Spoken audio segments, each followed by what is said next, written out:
RER. RER, information.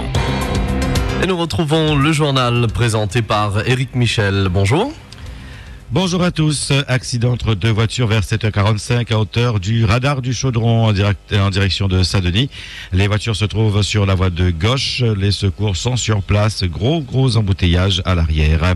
Voiture en panne aussi sur la route du littoral, 2 km avant le radar en direction de la Possession. Le véhicule se trouve sur la voie de gauche. Et puis cet accident toujours en cours entre deux voitures dans le virage de l'église de Sainte-Anne en direction de Sainte-Rose. Un blessé léger à déplorer. Les secours sont sur place, de même que le camion de dépannage. Soyez prudents et patients. Et merci à tous ceux qui appellent le 3916, le service info RER. Un policier a tiré sur un homme armé d'un couteau samedi après-midi à la montagne. Intervenant dans une altercation, l'agent de sécurité a fait usage de son arme de service pour dégager son collègue agressé par un homme de 30 ans qui souffrirait de troubles mentaux. Touché au ventre, il a été hospitalisé. Son état est jugé critique. Le policier, lui, est ressorti de sa garde à vue sans qu'aucune charge ne soit retenue contre lui. Un scooteriste a refusé hier de s'arrêter à un contrôle routier à Saint-Louis. Le jeune homme d'une vingtaine d'années a pris la fuite en n'hésitant pas de renverser un gendarme. Le militaire a été projeté au sol. Il a été hospitalisé. Le pilote du 2 roues a été interpellé et se trouve actuellement en garde à vue. Plusieurs départs de feu hier sur le sentier du Colorado. Plus de 20 pompiers ont été mobilisés, aidés par un bombardier d'eau. 2 foyers étaient encore actifs ce matin. Aucune maison n'est menacée. 15 hectares ont déjà été ravagés par les flammes. Un incendie qui serait l'œuvre d'un pyromane. Les policiers enquêtent.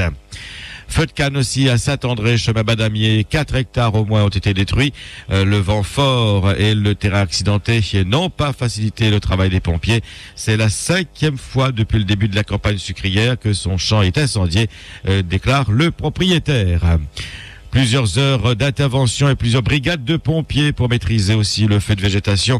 Hier, dans le lit de la rivière Saint-Étienne à Saint-Louis, une dizaine d'hectares de broussailles a été détruit.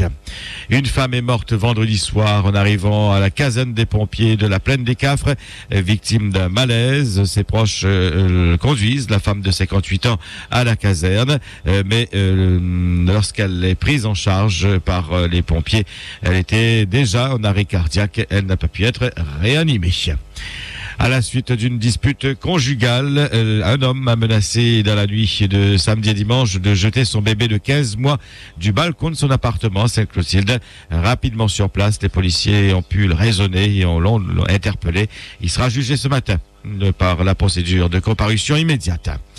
Un bus de la Citalis caillassé hier soir. Plusieurs jeunes ont lancé des galets sur le véhicule, brisant la vitre latérale. Plainte a été portée. RER. Les condamnations sont unanimes après l'agression des journalistes samedi après-midi lors de la conférence de presse de Thierry Robert. Partis politiques, associations, syndicats s'élèvent contre cette atteinte à la liberté d'expression. Et en réaction, le SNJ, le syndicat national des journalistes, appelle une manifestation de soutien aux collègues agressés cet après-midi à 12h30 sur l'esplanade des droits de l'homme à Saint-Denis. Votre question d'actualité aujourd'hui, approuvez-vous les actions de Thierry Robert? Est-ce à genoux qu'il faut demander des contrats aidés? Condamnez-vous l'agression des journalistes? Vos réponses sur le www.rer.re. Vos réactions et témoignages en direct à 9h, 11h et 17h. La campagne sucrière toujours à l'arrêt dans le nord et l'est.